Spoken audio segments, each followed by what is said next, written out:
يلا يلا. There are no signs for them. You won't see them on tourist maps. But if you know where to look, if you remember where to look, you can find them, and hundreds like them across Israel.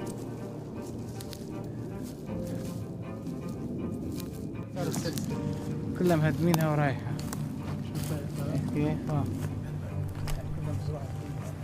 هذا بيتنا هون. هون بيتنا؟ هون. مش فاهم عليك. 100%. كيف؟ هون البيت.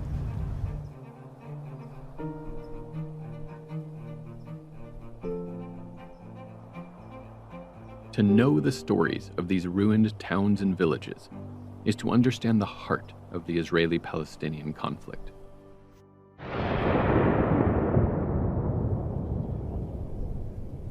To learn their stories, you must go back to a year that none in the region will ever forget.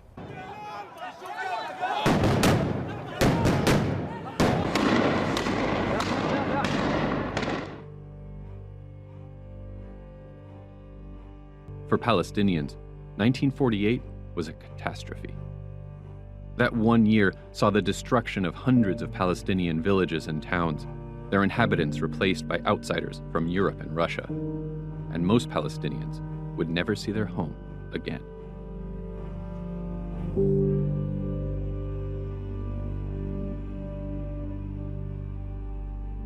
Europeans had been colonizing land across the globe for centuries, and Zionism would follow in that tradition. But there was a problem that was overlooked by a popular Zionist slogan about Palestine.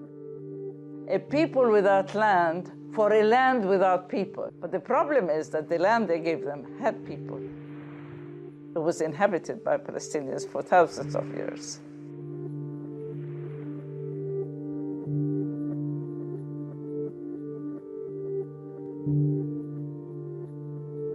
When Zionist settlers began arriving in the 1880s, the Palestinian population already numbered around 450,000 Arabs and 20,000 Jews. كانوا اليهود موجودين يهود حقيقيين من اليهود اللي غير متطرفين، يعني كانوا مستقيمين وكانوا يعرفوا إنه أنا إلي حق إني أعيش هون مثل ما إله هو حق يعيش هون. لما اجوا هذول تبعين الغرب هن اللي خربوا الدنيا وهجرونا. During World War I, the Zionist movement scored a major victory. The British Foreign Secretary Arthur Balfour declared support for the creation of a national home for the Jewish people in Palestine. A few weeks later, the British Army conquered Jerusalem and began implementing the Balfour Declaration. In the early years of the movement, calls for removing Arabs from Palestine were not often made publicly by Zionist leaders. But as larger and larger groups of Jews began arriving in the country, discussions about encouraging the native population to leave by purchasing their land or through other means began to spill into the open. In the 1920s, thousands of Arabs became homeless after Zionists purchased their land out from under them by making deals with wealthy landlords from nearby countries. The rise of Hitler in the 1930s led to a massive increase in Jewish immigration to Palestine. The Arabs watched the arrival of more and more Zionists, saw the growing number of those who had lost their homes, and heard pronouncements by some Zionist leaders that they had plans to one day outnumber the Arabs. The Arabs revolted. In 36, 39, they revolted against the British and against the Zionist presence. The leadership of the Zionist movement and the leadership of the Palestinian Arab population. They both have made the same diagnosis of their situation, and this is what they understand, that the establishment of any type of Jewish state in any part of Palestine where there was going to be a Jewish majority necessarily required the large-scale displacement of Palestinian Arabs. Early Zionism thought you can actually buy the Palestinians out. You can buy bits of the land here, you push them out, gradually you push them into Transjordan. By the mid-30s, The key figures within the leadership realized the only way to do it is to do it on a mass scale, to engineer it. In 1940, Yosef Weitz wrote in his diary, "The only way is to transfer the Arabs from here to neighboring countries. All of them, except perhaps Bethlehem, Nazareth, and Old Jerusalem. Not a single village or a single tribe must be left."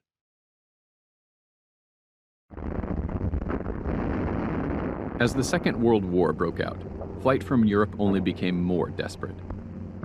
Yosef ben Eliezer ended up in Palestine after being forced out of Poland by the Nazis.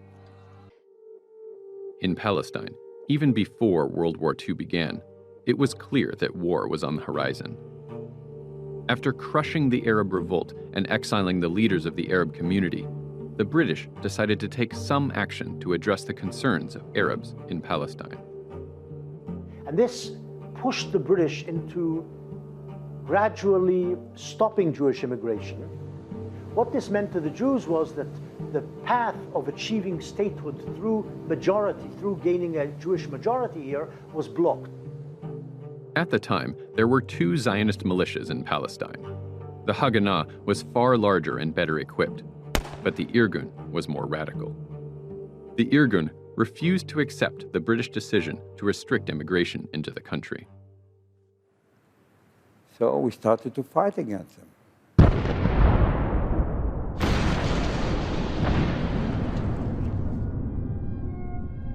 My father was at the doorstep of the building and looked at his watch, and he said, "It's too early now. I'm going to come and have lunch at the YMCA anyway."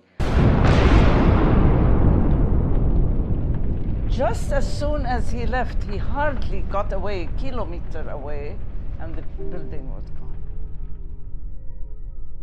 The King David Hotel was the headquarters of the British government in Palestine. Its bombing in 1946 by the Irgun was by far the largest attack in the Zionist campaign against the British and was a massive shock to Palestine. It left 91 people dead, including Britons, Arabs, and Jews. My mother came to us and she said, "Go on your knees. Go on your knees and thank the Lord that your father was spared." In the 1940s, the Haganah began preparing for the coming war with the Arabs by creating files on the hundreds of Arab villages and neighborhoods across Palestine. We used to spy, what call it, on the Arab villages around to prepare ourselves for the day in which we knew will come, when the British leave, that the fight will not be against the British, but between the Jews and the Arabs. So we used to build up files of pictures and details about the villages so they can be attacked when the point will come. Exhausted from World War II, the British declared that they would leave Palestine and handed the problem over to the United Nations. At the UN, a committee decided that the best way forward was to split Palestine in two, giving one state to the Jews and the other to the Arabs. Jerusalem would become a separate entity administered by the UN. The Jewish community in Palestine had skyrocketed throughout the Zionist movement. But in 1947, it still only represented 1/3 of Palestine's population and owned less than 7% of the land. The United Nations Partition Plan called for giving 56% of the country to the Jewish state. This proposal shocked the Arab community. Not only would the Jews receive over half of Palestine, but they were also receiving most of the land suitable for farming. Nobody felt that this was a fair deal. The overwhelming majority, more than 55% of a country that had a 2/3 Arab majority, was being given over to the minority. And the area that would have been given to the minority was almost equal in population between Arabs and Jews. So there was a negative reaction to the partition of the country at all. People felt it's a single country, it shouldn't be partitioned. But then the specifics of the partition were found unjust and unequal in the minority was being given most of the country. But in the wake of the Holocaust, world leaders felt compelled to do something for the Jewish people. In the United States, President Truman was facing re-election and intense lobbying by Zionist leaders. As a result of those pressures, he began supporting the UN partition plan. Truman you might say, unleashed American diplomats to threaten certain countries. So you change your vote or else. And it worked. The vote passed to have partition. They said, we are not going to accept this, we're going to fight. Because this is our country and we're not going to leave it. And we're not going to let anybody take part of it even. Jerusalem rioters started fires in many parts of the city. Casualties amount to more than a score killed on both sides.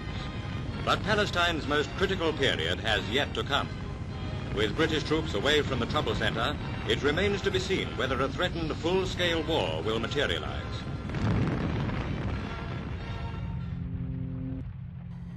بدنا سلاح نقوم فيه. صار كل واحد يتبرع باللي عنده.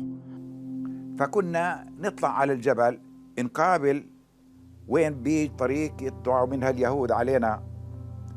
وأنا من الناس اللي أخذوا بارودة طليانية مع 5 فشكات. يوم من الأيام إجت مجموعة يهود ودخلوا على البلد في الليل ولغموا بيوت ونسفوهن وقتلوا أهلهن.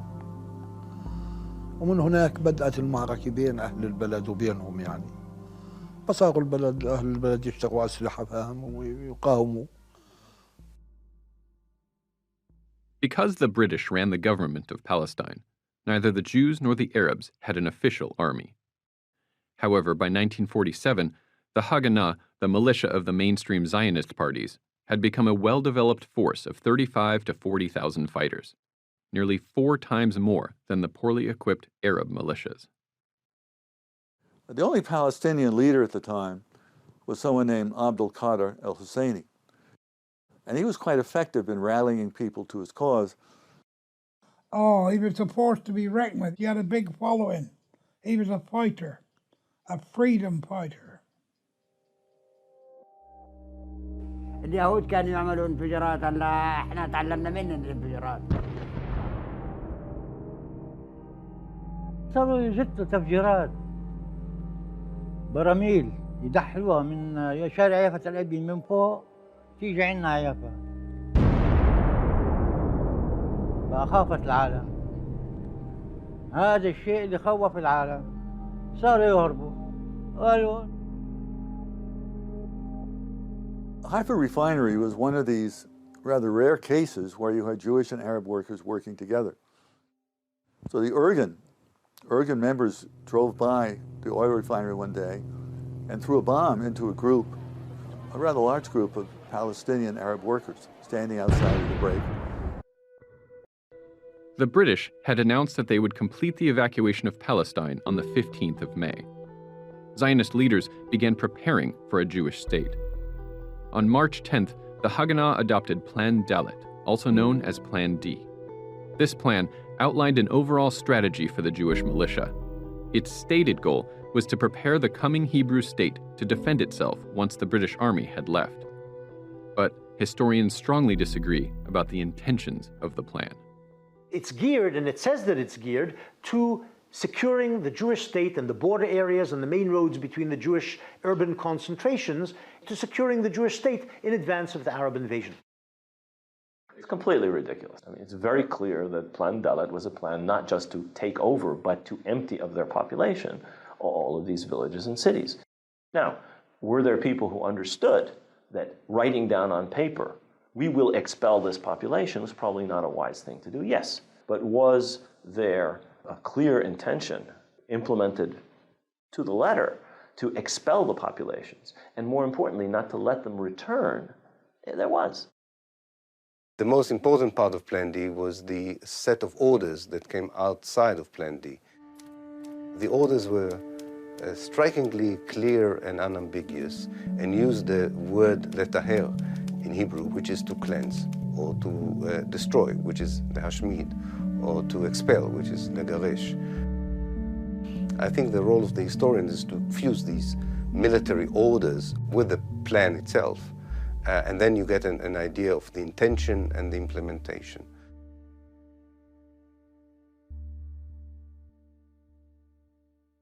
Under Plan D, the Haganah began organizing large-scale military operations. During Operation Nachshon, the Haganah captured the strategically located Arab village of Qastal. Arab fighters attempted to retake the village in a counterattack led by Abd al-Qadir al-Husseini. Just 2 miles from Qastal lay the Arab village of Deir Yassin. Early in the morning of April 9th, the same day as the funeral of al-Husseini, fighters from the Irgun set out for the village. Deir Yassin was one of many Arab villages that had signed a peace agreement with a neighboring Jewish village, so they did not expect an attack. The Haganah intelligence officer who reported on Deir Yassin was Mordechai Gichon. Deir Yassin were only citizens. The village was completely peaceful. أخوي رحمة الله عليه محمود ضرب سمع الصوت وذا ضرب من هاك المنطلق ويعني 12 ساعة متتالية وهم يقتلوا ويقاتلوا اليهود. A number of Arabs died resisting the attack, but a far larger group lost their lives well after the battle had ended. In all, Jewish fighters killed about 110 Arabs at Deir Yassin, most of them women, children, and the elderly. People were mutilated. Hand grenades were simply thrown in the houses. Women and children were killed, bodies stuffed down wells, jewelry stripped off fingers, fingers cut off, earlobes cut off. رحت أنا ماشي بعرق الحيط مش من الشارع الرئيسي، من البساتين. الفرن له شباك على ولا اليهود في الفرن، والنسوان قعدات على الأرض وكل واحدة قاعدة وحاطة إيديها على راسها هيك، وبقولوا للفران ارمي ابنك بالفرن،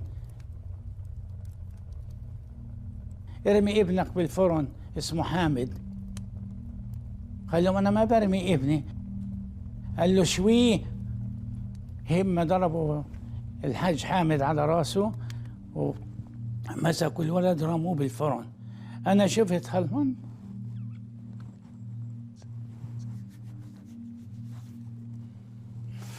شفت هالمنظر ما تمش فيها حيل من مرة.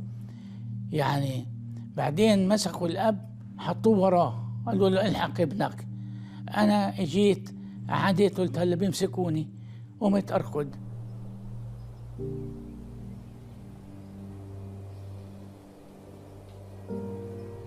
After the massacre, they took the people which remained, they took them in a car and went through Jerusalem. Irgun trucks full of survivors paraded up and down streets in Jewish neighborhoods. Spectators mocked, spit at, and even stoned the villagers. It was very ugly. After the attack, the Haganah sent men to cover up the atrocities. They came to me and gave me a platoon of soldiers and told me go there and make order. And so I came there and I was shuddering because I see how the dead were strewn and they were eating sandwiches with marmalade. For some time I couldn't eat marmalade after that. And a few they threw in a well. But the massacre was not over. Some villagers remained in Deir Yassin, hiding in their homes. For 2 days, Irgun fighters searched for survivors. مروا مرتين ثلاث ما عرفوش، والله ما شافونا، لولا الولد صار يبكي. أخذوا عزمي صرنا نبكي لأنه ولد أدنى. كمان شباب صفوهم على الحيط حوالي 15 واحد ورشوهم قدامنا. إحنا حملونا في بيكب. لما وصلنا المنطقة اللي بين العرب واليهود طلع لي واحد عينين زرق حلو، شخصية محترمة، أبو 18 سنة. قلت له بالله عليك أنت عربي؟ قال لي تفضل ما تخافش، أنتوا عند العرب هلأ. Most of the images of the Deir Yassin massacre are in the archives of the Israeli army. The archive refuses to release many of the images and intelligence reports on Deir Yassin, despite being well past the 50-year embargo for classified documents. Looking back, I'm still, after all those years, very much shocked, and I feel it is a disgrace on the Jewish state and of the Israelis. مذبحة دير ياسين كانت هي الحافز الأكبر للقرى اللي تهرب بأولادها وأطفالها وبناتها ونسوانها. قالوا أخذوا البنات يعني وفضعوا فين وسووا كذا وعملوا كذا. هذا اللي خلانا إحنا نشرد. The massacre at Deir Yassin was far from the only massacre of the war, but it was the most widely publicized. تسمع كل القرى في مذبحة دير ياسين. دير ياسين دير ياسين معركة دير ياسين مزرعة دير ياسين دير ياسين أحداث دير ياسين. By far the most massacres, rapes, atrocities, etc., were committed by Israelis, particularly after 1948 independence, then by Palestinians or by Arabs.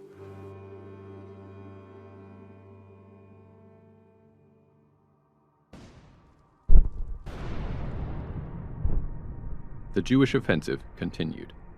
وجابوا سيارة مفخخة وحطوها على المطعم وفجروها وراح 9 قتلى ويمكن حوالي 20 جريح. مثل شغلة هذه السيارة المفخخة هاي ما بنساها أنا، هاي كنت راح أروح فيها أنا. إجا أبوي أخذنا كلياتنا، أنا وأخوي وولاد عمي وولاد عمتي، ما خلى حدا، يلا شو في؟ قال يلا سكرت المدرسة. أخذنا وإذا في اشتباكات بيننا وبين اليهود. On April 19th, the British decided to pull out of downtown Haifa. Just hours after the withdrawal was complete on the 21st, the Haganah went into action. The operation, with its very ominous name, cleansing the leaven. Leaven is the bread that is left before Passover. And as a Jew, you are supposed to clean even the last crumb. Now, if you apply it to people, you understand that the idea is to cleanse every person who lived in Haifa. The Jewish attack on Haifa was accompanied by a massive, indiscriminate bombardment by mortars. The Haganah also used loudspeaker trucks to broadcast recordings of shrieks, gunfire, explosions, and calls to flee for your lives. This tactic was used in many places by Jewish militias in 1948. كانت تمشي دبابة ب4 عجال نشرد الأولاد الصغار يخافوا، الحريم تخاف، العالم تخاف، كله خداع، لأنه كانوا بس بدهم يخوفونا، يطلعونا، بدهم يطلعونا. In Haifa, the Jewish attack continued. Unlike in other towns and villages, Haifa's mayor, Shabtai Levi, actually pleaded with the Arabs to stay. And he said, don't leave, stay here, we want you here, you belong here, don't leave. But there's no reason for them to believe him. So you had one person pleading for them to say, but what they were hearing from all sides, and they had little to defend themselves with, was that they were going to be massacred. This British intelligence report describes the attack on Haifa. There was considerable congestion outside the East Gate of hysterical and terrified Arab women and children and old people, on whom the Jews opened up on mercilessly with fire. We went out near the Haifa airport, what we call the trade school building, and we could see these poor old families, convoys of them, Arabs, cars and vehicles all going up to Lebanon. Very, very sad.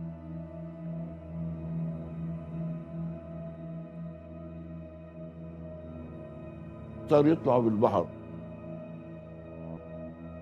احنا رحنا صرنا نجيب بالمراكب نجيب ناس من حيفا على عكا. اليهود عندهم زوارق حربية يضحكوا علينا. يضحكوا انه شو يعني طلقتين ثلاثه بروح له شيء كذا. Prior to the war, Haifa had been home to 70,000 Jews and 65,000 Arabs. By May, all but 4,000 of the Arabs had fled the city. The Arab city of Jaffa would be the target of the next Zionist offensive. Jaffa was immediately adjacent to the Jewish city of Tel Aviv and home to the other major port in Palestine. When the clashes started, nobody was prepared to fight in Jaffa. No arms, no munition, no administration, no leadership, no organization. وباستمرار في الليل إطلاق النار باستمرار من اليهود ومن العرب. يدخل الجيب في وراء 4 مثلا جنود أو عسكر أو المهم معهم أسلحة. كان في منهم يطلق النار عشوائي على الشعب اللي في الطرق يعني هيك. On the first day of the attack on Jaffa, the Irgun commander Amichai Paglin had made his objectives clear: to prevent constant military traffic in the city, to break the spirit of the enemy troops, and to cause chaos among the civilian population in order to create a mass flight. On the third day, he succeeded.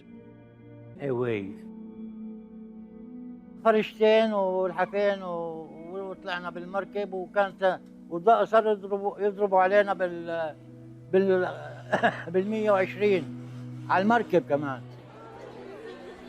في 75 عيلة 100 عيلة كانت. ركبنا بالمركب قعدنا حوالي 3 أيام بالبحر. Anwar Saka still remembers walking through Jaffa's streets before war broke out. I used to see the ships, sometimes 30 to 40 ships outside the marina. When you go downtown, walking from the college for about 10 minutes, you go to the center of Jaffa, where you have the tower, the clock tower. Then you go down to a main street, a fashion street, where boutiques, fashionable boutiques existed. There were also in Jaffa cinemas. One of them was the Alhambra cinema. It's all constructed of white marble. Inside is all furnished with red carpets and red velvet.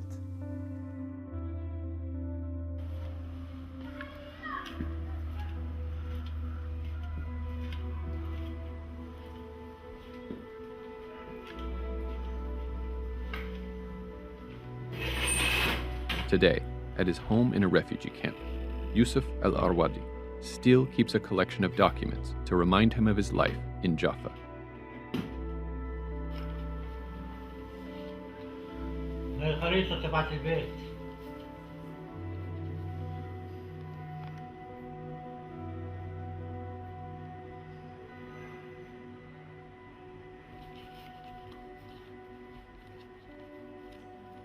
After the Irgun attack, Jaffa's pre-war population of 75,000 Arabs would soon be reduced to just 4,100. It's not easy when you found yourself in a moment,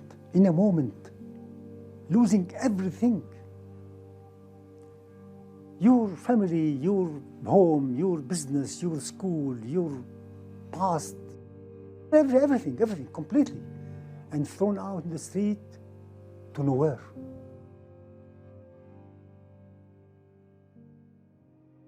In late April and early May, the Haganah launched a series of additional operations across Palestine. In a few places, Arab fighters managed to organize a strong defense.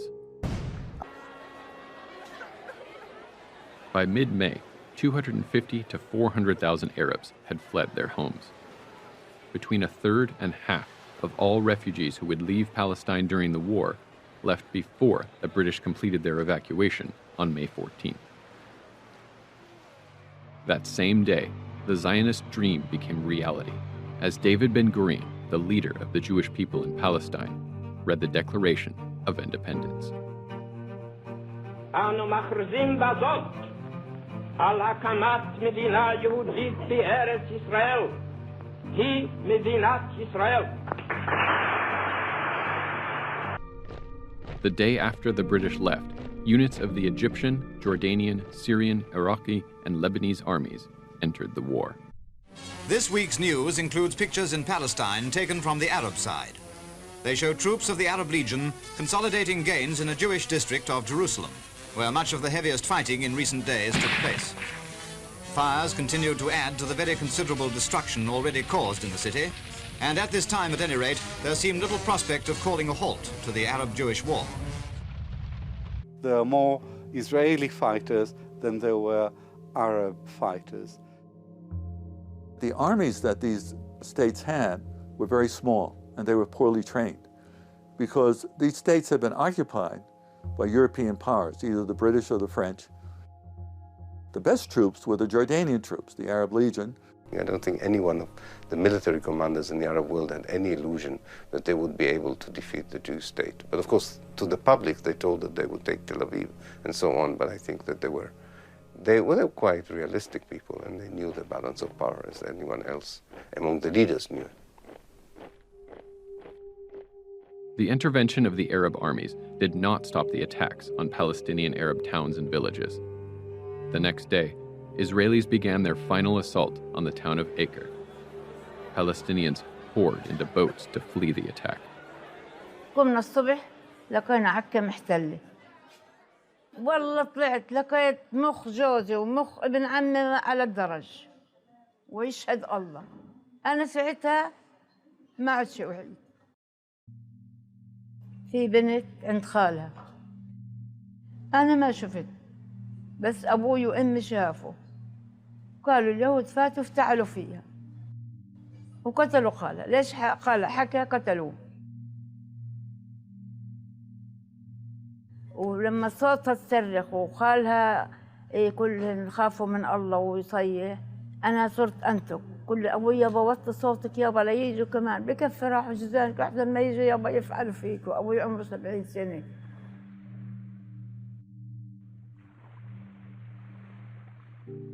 ولي زمان ما سمعت النزر فيه.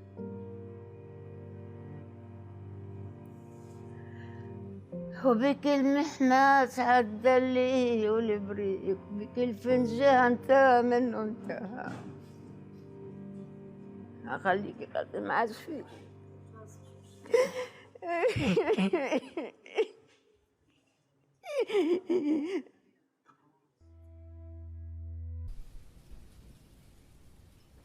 The United Nations called for a truce.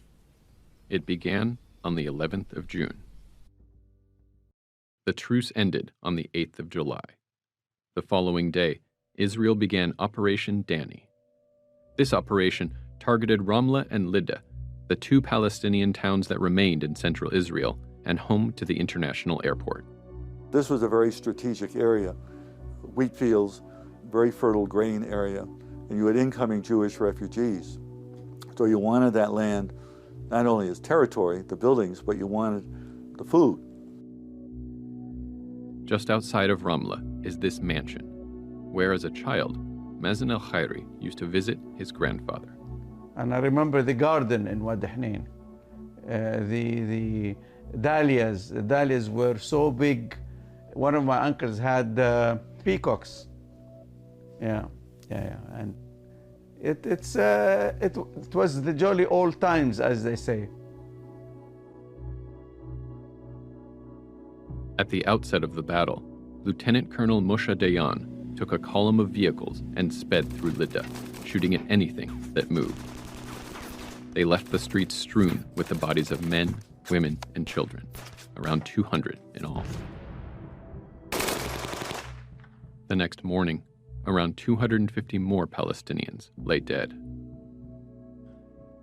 Israel's Prime Minister, David Ben-Gurion, went to Operation Danny headquarters to meet with its commanders, Yigal Allon and Itzhak Rabin. They asked Ben-Gurion what should be done with those who remained in Ramla and Lydda. According to Rabin, Ben-Gurion waved his hand in a gesture that said, "Drive them out." Shortly thereafter, Rabin issued orders for expulsion. Well, they came into each house at gunpoint, you leave. Each family was taken outside their houses on the street, and then we had to walk into sort of gathering areas. Now we were sitting in Birzeit one afternoon, and then I watched the people of Ramle and Lidda coming, walking all the way from Ramle. It was such a sad sight and very, very distressing. We were lucky. They put us in a bus, not a truck. And we were driven to the border, and they started shooting over our heads to make us run.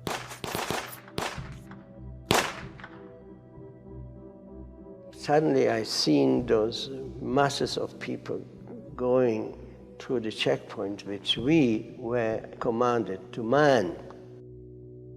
And they were searched for valuables. And that reminded me very much the time when I was a child. We're starting to do the same thing people have done to us as Jews.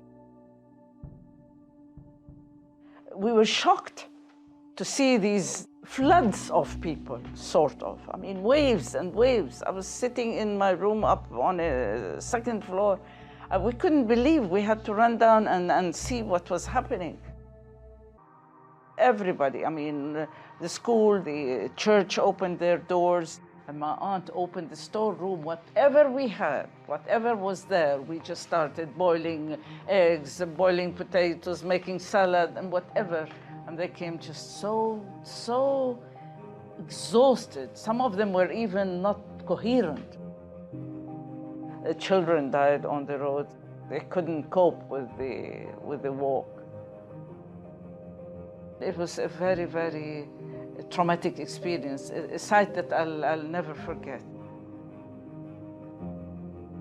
Prior to the Israeli attack, 50 to 70,000 Palestinians were living in Ramla and Lidda. Now, only hundreds remained.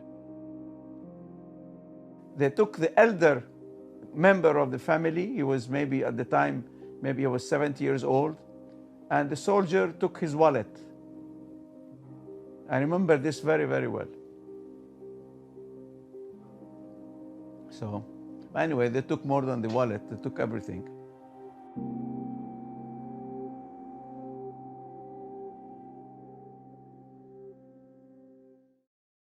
While Israeli soldiers outnumbered Arab soldiers, there were places where Arab armies concentrated their forces and fought fierce battles. Some of the largest battles were fought against the Egyptians in the south of the country. Kibbutz Yad Mordechai had fallen to the Egyptians in late May, and in July, a major battle broke out when the Egyptians attempted to take an Israeli kibbutz called Negba. On our side, there was a time when I think there were maybe 10 people still unwounded in the trenches. One after another, the machine guns stopped working. And there is so beautiful sight. Egyptian infantry advancing on us in a line, like in a movie. And we still had 2 or 3 machine guns working, so they never reached us. We stopped them about 100 yards from us. In the north, Israeli units launched Operation Dekel. The main target was the large Christian town of Nazareth, but like most Israeli operations, Dekel also targeted Palestinian villages nearby. وهاجمون اليهود من طريق حيفا ونحن ما عنا نقدر لا حدا يساعدنا من الناصري ولا حدا قدر يجي ولا فاضطرينا انه قاومنا. احنا هربنا تحت السلاح دخلنا الحرش وحتى قدرنا نطلع سالمين يعني حتى في احد منا تصاوب. Soon after, Israeli troops captured Nazareth. The next day, the Israeli army issued an order to the commander of Operation Dekel to expel the population. There were 2 problems for that operation. One was Nazareth was full of refugees from villages that were already evicted. So the military commander realized that he would have to evict not only the people of Nazareth, but twice the number. He also realized that the world was watching because of the sacredness of the city to the Christian world. Dunkelman's argument convinced the Israeli leader, David Ben-Gurion, to allow the people of Nazareth to stay. However, Dunkelman was removed from his newly appointed position as military governor of the town. And when Ben-Gurion later visited Nazareth, he looked around in astonishment and asked the Israeli officers, "Why are there so many Arabs? Why didn't you expel them?"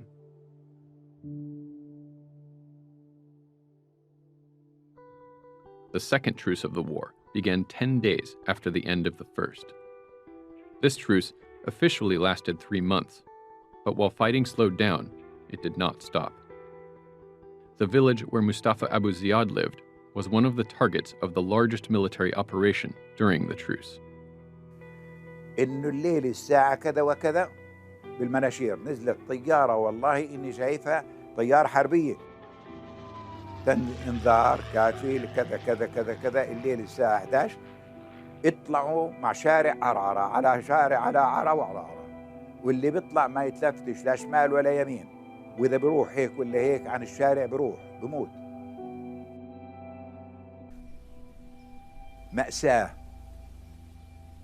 مأساة الشعب الفلسطيني في هذاك اليوم.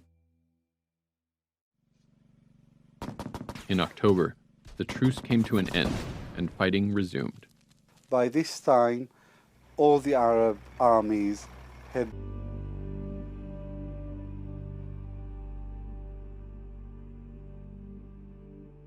Nobody had an idea that this is a complete expulsion. It's a kind of war which will stop one day and you go back home. Wars happened all over the world. Towns have been occupied. Countries have been occupied. When the war was over, people got back home. Why should we be different? Were this just an accident of war, then that accident of war would have been repaired within a few months of the implementation of Plan Dalet by the return of these people to their villages. They were not allowed to return. لا بعد ما هالخمس 6 أشهر 7 أشهر المصاري اللي مطلعينها خلصت والبلد فيها الشغل وأواعينا اللي لابسينها مزعت. شو بدنا نعمل؟ الله أبوي لأمي قال لنا نازل على فلسطين. كيف بدك تنزل؟ قال لنا نازل ونازل على الكابري. إذا رجعت بعد يعني 15 يوم رجعت ما رجعت بتكون انقتلت. Then one day we got an order to take the jeeps and spread out and to shoot every Arab whom we saw coming back. And this is what happened. We now must conclude that there was a recognition, at least on the part of that early Israeli government, that the displacement of Palestinians was necessary. وأمي تبكي وتقول خلاص يعني ما في أمل قتلوا مات. It was a kind of manhunt in a way.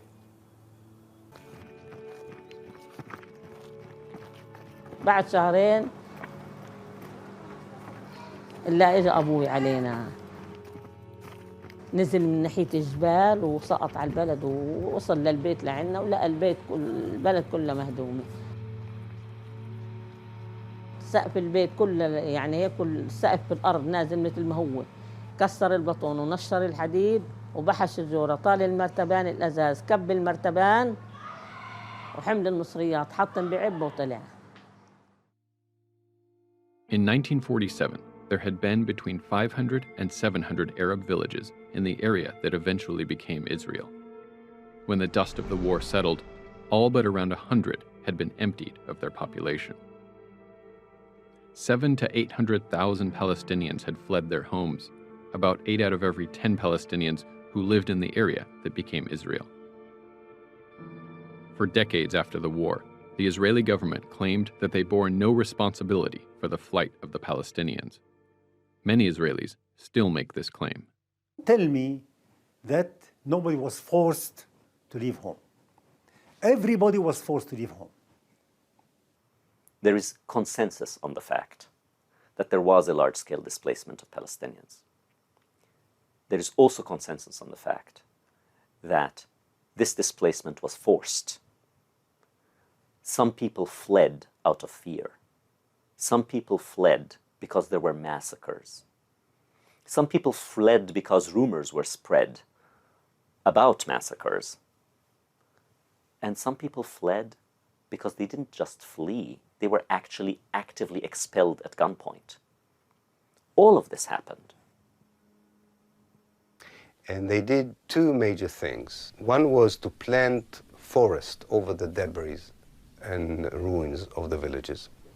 Pine tree forest that would give the places a European flavor and create recreational grounds there.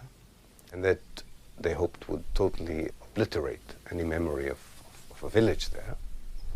And the other one was to build immediately on the village a Jewish colony, quite often with a Hebrew name that resembled the Palestinian name, in order to say that this was originally a Jewish place that was depopulated by the Romans, actually, but never mind, but someone, and now is being repopulated and brought back to its rightful owners.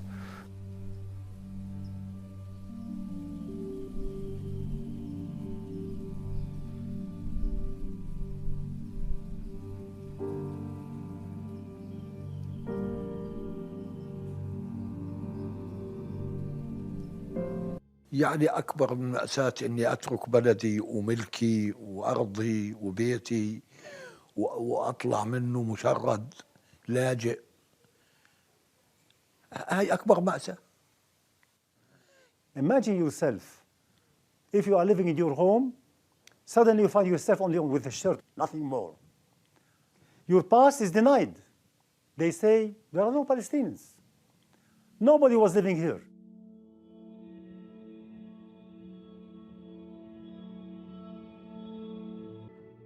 Refugees from the 1948 war and their descendants now number over 5 million. Many have spent their entire lives in the same refugee camps, in the Gaza Strip, the West Bank, Syria, Jordan, and Lebanon.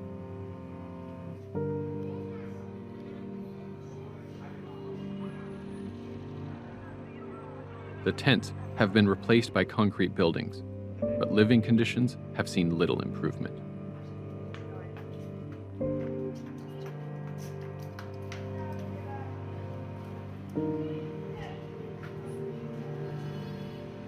Many of these camps have been struck by war over the decades, forcing some to become refugees 2 and 3 times over.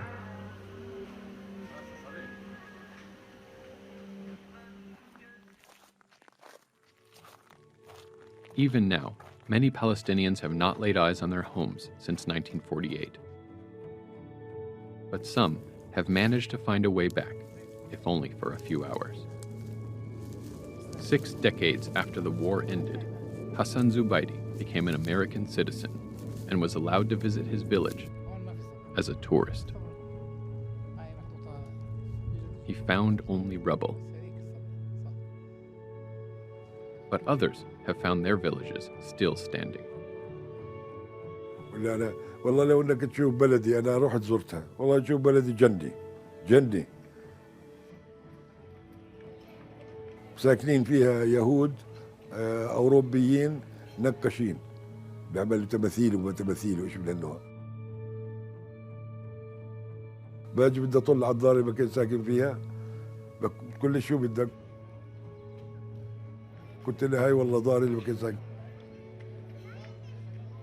كان لا داري ولا دار قال الدار اللي بسكن اليهودية بتقول لها اللي بسكن. Build more and more settlements in the occupied West Bank, and Palestinians continue to be cut off from their homes and livelihood by military occupation, home demolition, checkpoints, curfews, and the construction of a wall that runs deep into Palestinian territory. As a result, Israel now controls nearly all of historic Palestine.